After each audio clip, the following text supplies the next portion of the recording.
You ask Tiger to solve. This deals with linear equations with one unknown. The final result is x equals -11/5. Let's solve it step by step. Group all x terms on the left side of the equation. Add 2x to both sides. Group like terms. Simplify the arithmetic. Group like terms. Simplify the arithmetic. Group all constants on the right side of the equation. Subtract 4 from both sides. Simplify the arithmetic.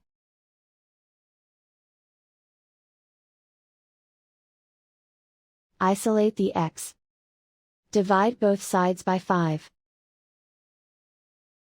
Simplify the fraction.